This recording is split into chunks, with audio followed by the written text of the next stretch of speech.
Hello everyone, welcome back to part 2 of this replay. Gonna go ahead and unpause this replay. Don't know why I can pause a replay, or start a replay, but can't unpause it with that P key. Anyways, Mutalisk coming in, trying to focus down those Marines. Really needs to be focusing down, not trying to just split that target, as there's that one medevac will be able to just constantly heal between the two. Now we have five or six Mutalisks coming in. That single Marine gonna get focused down, instead going after that medevac. And now that medevac's down, 3 Marines is all that he has to deal with. So I'm not 100% sure that was the best call, as the DPS, those Marines are still being produced. More Marines getting trained up. One final Mutalisk getting shooting down, and then there we go. These Marines are upgraded 1-0, so do have a bit of an advantage. Executor does not have any upgrades whatsoever. Also, all these Overlords are sitting in his base.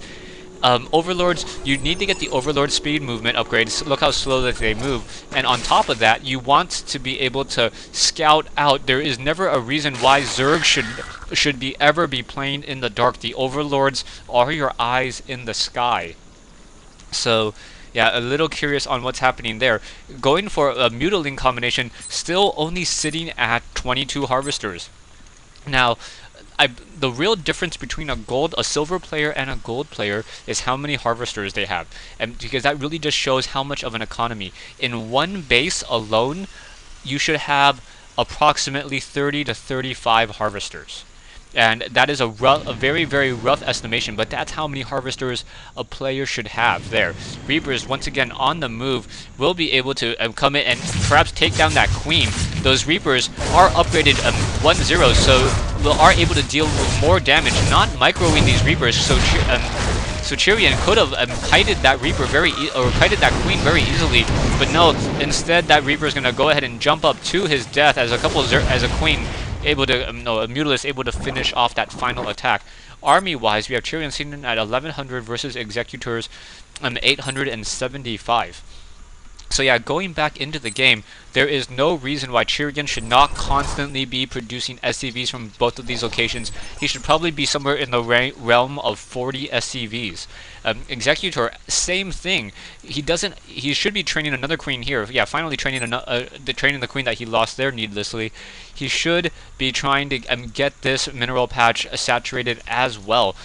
These mineral patches are running low, but he still doesn't have that many. He only has what, 17 drones at this location, and that is very low. Mutalisk now coming back into this fight, gonna go ahead and finish off these units. Vikings now doing a little bit of an engagement as well. So this should be your indication to change your tech. As soon as he comes out with Vikings, your Mutalisks are not going to be nearly as successful, just because those Vikings are able to have a very, very long range and able to shoot you down. If you try to move with Hydralisks and Mutalisks, that will work out fairly well, but you need a stronger economy. Does not have a strong enough economy here, but then again, neither does Chrian. So Chrian also has not mined out nearly as much. Executor is pretty much throwing his units at the base of Chrian, hoping to deal damage, but not getting the most out of those units. Marines are still upgraded 1-0, and also getting the armor upgrade as well. Finally, Chrian realizing that those Mutalisks may come back to harass another day, dropping down a turret. Normally, I would say a Terran player, if you're playing against a Zerg that has Mutalisks, 3 turrets. 3 turrets is all it takes. You get detection, you're able to shoot down those units, and the turrets are much better at dealing with Mutalisks in StarCraft 2 than they were in StarCraft 1. In StarCraft 1, they only did 10 damage per volley. Or per attack. Now it does 24 damage per volley. So Mutalisks being able to easily take down turrets are a thing of the past. Now, creep tumor is still not expanding additional creep, so looking at Executor's base, he doesn't have that much information regarding the whole entire map.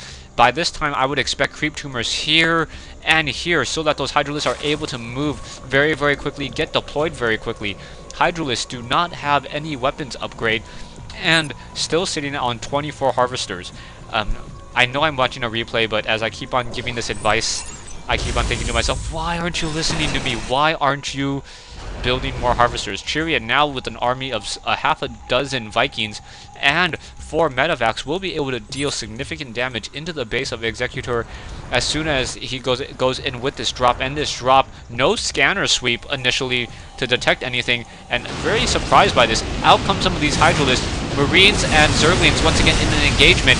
Mutalisks coming in as well, and Viking just shooting down those Mutalisks so easily, both sides taking significant losses.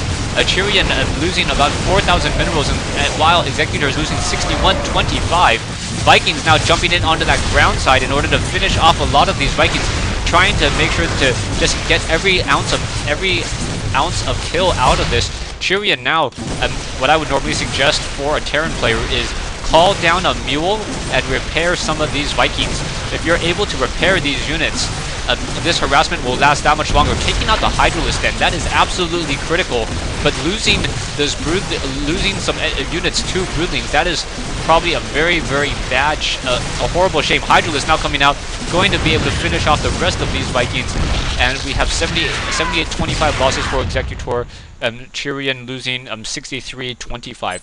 The actions per minute, Chrian only averaging around 39 actions a minute, Executor averaging around 39 actions a minute as well. So just remember, this is a silver level game, nothing in the 200 actions per minute that we normally see. Chrian should also be placing down a command center at his natural expansion as well. He needs to realize that this one base will be mined out as soon as he starts producing more SCVs in a hurry, and as soon as that's mined out, then he wants to be able to transfer his SCVs to a relative safe location and not have to defend nearly as much ground. Second orbital command now being upgraded. From that command center, we have 2 Vikings and 4 medevacs, more units being produced. Yeah, income harvesters still fairly low on both sides. Essentially 15 harvesters per base. And finally, Executor also mining out this high yield mineral location. So do like Executor for trying to take down this high yield mineral location, but he still doesn't have enough harvesters to really be able to produce units very quickly. One of the things that you always need to worry about as in terms of income and harvesters is you need to be able to reproduce your units very quickly and have the income behind it to constantly produce. The income of Executor sitting at 1300 should have enough to be able to produce out of a double or triple hatchery, even with spawn larvae. So he should be able to constantly produce. He is not mining gas out of these 2 extractors though. So when you're not mining gas out of these extractors and you're currently gas locked, I mean, you're trying to produce Hydralisks, you're trying to produce Mutalisks, and you are not mining gas, that is a definite shame. You're not going to be able to use your tech advantage all that well. Chrian not getting the that is a concussive shelled Zergling. Zergling runs away now coming back to the starport. Starports over here, at some point I would say try to switch to Banshee tech or even Seeker missile tech.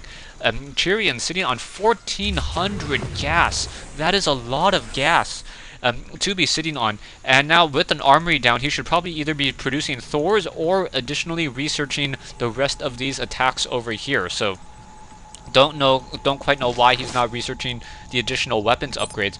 Army of Chrian sitting at 2150, Executor sitting at 2250. So both players macroing up very nicely. Executor having the stronger economy now, sitting at 11, additional 11 harvesters, and also mining out of here, but still getting gas locked. If you notice that you are low on gas, mine more gas. Take a look at every single location. Yeah, Executor finally getting 3 drones on each over here. Only has 1 drone, or 2 drones between these 2 extractors there. So 4 more drones would be able to produce additional units as well. Also, can't say this enough, creep tumors. Spread out that creep, use those Zerglings. Get to tier 3. So now getting up to tier 3, is there an infestation pit? Where is that infestation pit? Infestation pit was over here. So with that infestation pit, you will be able to get the Speedling upgrade and perhaps some Ultralisks. Broodlords are probably your best bet. Also, those Broodlords will be able to help at least take down some of those Vikings. Broodlords and Hydralisks are a fairly decent combination, even after those units were after the Broodlords were nerfed a little bit. Stay tuned for part 3 of this replay between Executor and Chrian here on Lost Temple.